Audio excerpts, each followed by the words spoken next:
বৃষ্টি ভেজা আরও একটা সকালে তোমাদের স্বাগত জানাই। আজ সারাদিন কী কী করলাম সেটাই চলো তোমাদের সঙ্গে শেয়ার করব। সকালবেলায় করে নিচ্ছিলাম একটু আলুর তরকারি, যেটা মুড়ি দিয়ে খাওয়া হবে। আর মুড়ি দিয়ে আলুর তরকারি খেতে কারা কারা ভালোবাসো সেটা কিন্তু অবশ্যই আমাকে কমেন্ট করে জানাবে। আমার তো বেশ ভালো লাগে। আর আমার বড় হচ্ছে আগে রেগুলার মুড়ি দিয়ে আলুর তরকারি খেত, কিন্তু এখন ও মুড়িটা অ্যাভয়েড করে, কিন্তু আমি নিয়ে খাচ্ছি।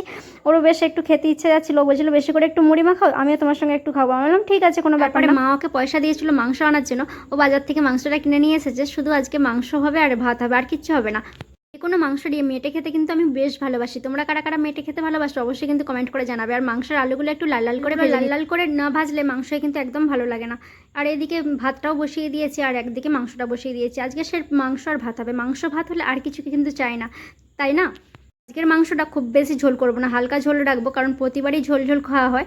আজকের মাংসটা হালকা একটু ঝোলে রাখবো। আর ভাতটাও এদিকে হয়ে গেছে, আর মাংসটাও ফুটে এসেছে, মাংসটাও কিন্তু হয়ে গেছে। আমি ভাবলাম আজকে একটু গোটা রসুন দিয়ে মাংস রান্না করি। মোটামুটি আমি এটা 2-1বার ট্রাই করেছি, বেশ ভালো লাগে। কিন্তু এই রসুনগুলো একদম নরম হয়ে যায়, ভাতের সাথে মেখে খেতে দারুণ লাগে। আর এদিকে আমার স্নান টান হয়ে গেছে, রান্নাবান্না সব হয়ে গেছে। বাইরেটা যেয়ে একটু দাঁড়ালাম, যে আমার বর এখনও আসেনি, একটু দেখছিলাম। আর এদিকে দেখছিলাম প্রকৃতিটা একদম দারুণ লাগছিল, বৃষ্টি ভেজা প্রকৃতি। আর এদিকে দেখলাম গাছগুলোতে বেশ লঙ্কাও হয়েছে, কুল লঙ্কা আর লম্বা লম্বা লঙ্কা, বেশ ভালো লাগলো দেখে। আর মানে ঘরের গাছেতে একটা দুটো ফল হলেও কিন্তু বেশ ভালো লাগে, তাই না? আর এখনও প্রায় ঘড়ির কাঁটায় 2টো বেজে গেছে, বর তখনও আসেনি। ও এলে সবাই মিলে খাওয়া দাওয়া হয়ে যাবে। আর তারপরে ও চলে এসেছিলো। তারপরে বিকেলবেলা আমাকে বললো একটু চা করে দাও। আমি ঠিক আছে, চা করে দিচ্ছি। তো একটুখানি চা ছিল, সেটা আমিও একটু খেয়ে নিয়েছিলাম। তো চাটা খাওয়ার পরেই আমার সর্বনাশটা হয়ে গিয়েছিলো, একটুতেই গ্যাস হয়ে যায়। তারপরে সন্ধ্যাবেলা রুটি করে নিয়েছিলাম। আর দুপুরবেলার মাংস, সকালবেলা যে আলুর তরকারি করেছিলাম, সবই না একটু একটু করে ছিল, সেগুলো সব গরম করে নিচ্ছি।